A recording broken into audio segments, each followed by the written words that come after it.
Right now we're in between the 800 and 900 block of Manhattan. Approximately 7 a.m. we got multiple reports of shots being fired. A few minutes later we got reports of a suspect, or an individual, being laying down on the ground in the area where the shots were fired. Crews arrived on scene and found an adult male in a yard in the 800 block of Manhattan, suffering from a gunshot wound. That gunshot wound turned out to be fatal. The individual was not removed from the scene. Right now we have our homicide crews and our violent offenders unit out here canvassing the neighborhood.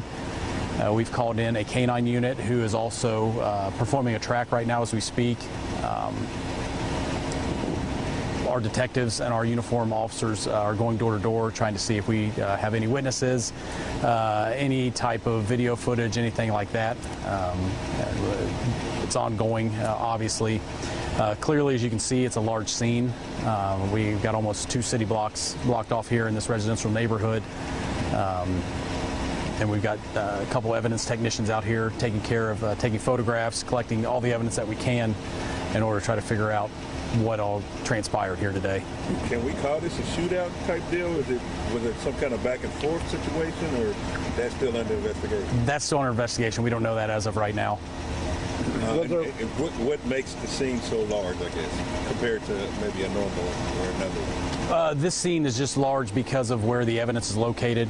We have multiple different pieces of evidence in the 900 block and the 800 block. So in order to preserve the evidence and not compromise the investigation, that's why we blocked off basically about 2, almost 3 city blocks.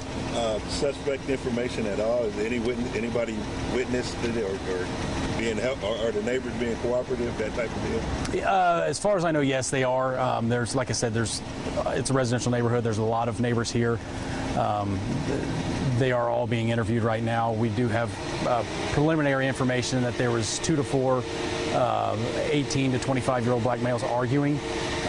That's just preliminary that came into dispatch. I haven't got the full details, and those won't be available for a couple days. That's what the homicide investigators are doing right now, is going door to door and speaking to every witness. Even if they weren't witnesses, they're still speaking to the neighbors to try to figure out the dynamics of the neighborhood, the dynamics of the block, to see if there is any kind of past history that's happened here or anything like that. Unusual being that it was 7 a.m. as far as this kind of violence, or is there... I would call it unusual, but I mean, it's just happened to be when it happened today. It's early in the morning like this. You wouldn't expect it.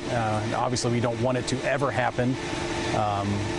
We do hope that the neighbors do have some viable information, and hope that we can, get these suspect or suspects, whatever it may be, in custody as soon as possible. Was there a weapon found with the gentleman that was deceased? That I do not know.